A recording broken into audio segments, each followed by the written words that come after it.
welcome back. Happy New Year. Today I want to explore this trendy retro flower type of art that I've been seeing.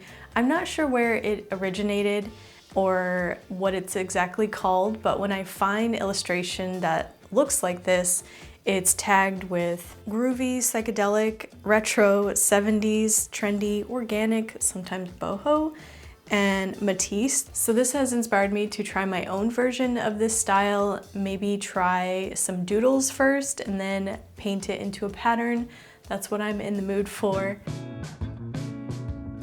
I thought my Jelly Roll Moonlight pens would work well with this since they come in these natural muted tones. And I'm first going to try a couple of doodles in a square form, and I'm using washi tape to block that off just to create some kind of border for myself. You can also sketch a border, and this washi tape is my recent sunflower design, which I do have for sale in my Etsy shop along with other designs. You can also find that link in the description. Back to the doodling, so I'm going to start with the center of the flowers first, and then use that border I made to fill in some curvy, groovy petals.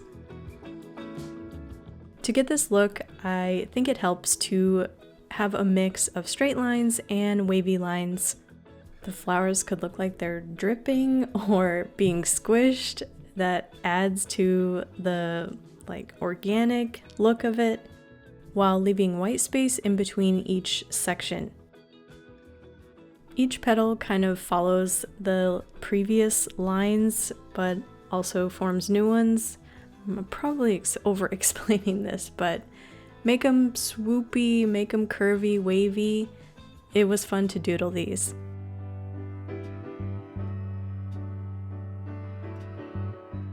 For the leaves, this is where the Matisse inspiration comes in. If you look at his later work, you can see a lot of these type of shapes. And these are also filling in the space and going up almost to the border, the edge of the frame.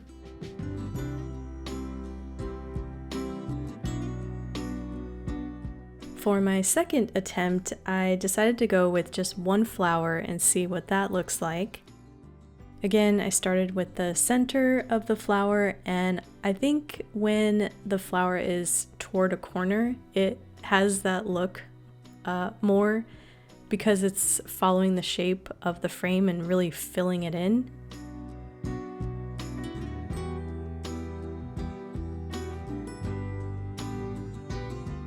And for these leaves, I'm trying more of a thin stem and leaf, more of like a squiggly leaf, wavy squiggly leaves.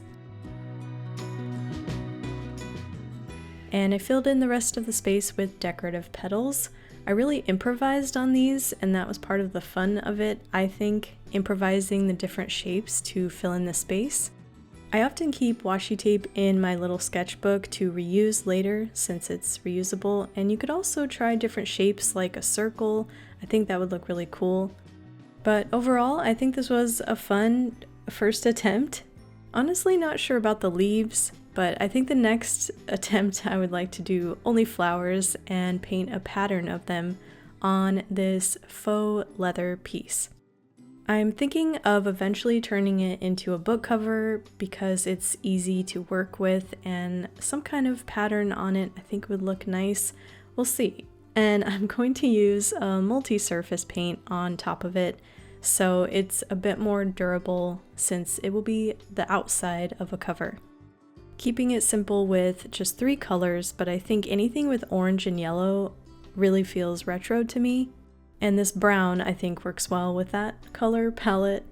Side note, I got these from the thrift store, and they make really nice paint palettes and a brush holder.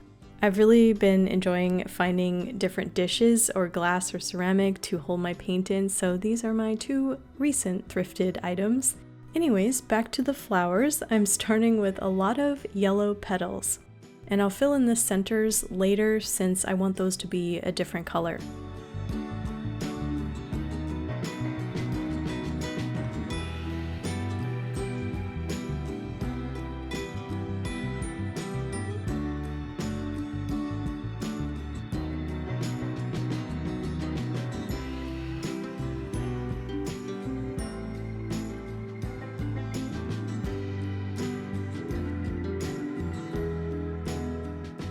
Now onto the orange, where I put them in between the yellow flowers, which gives me that challenge of figuring out or improvising where to paint the petals since it's more squished, but again, that's the look.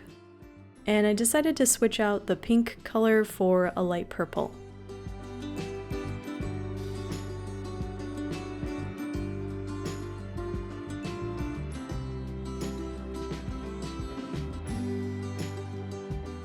Now for the center of the flowers, I improvised with some finger painting because at the time that made the most sense to me.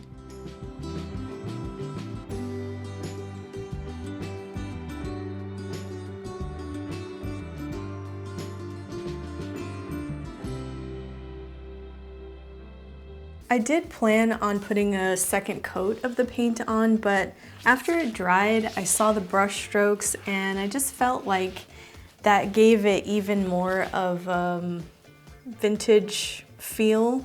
The purple ends up looking white. On this video, it looks white, but in person, it's a very pale purple. But regardless, I still like the way it looks. If you like this style, you might like something similar I did in a previous video where I did more like a swirl, but it's still in that like retro groovy vibe. Go check out that video. I will also link it in the description. I do plan on exploring more trendy or classic patterns this year, so more videos are in the works.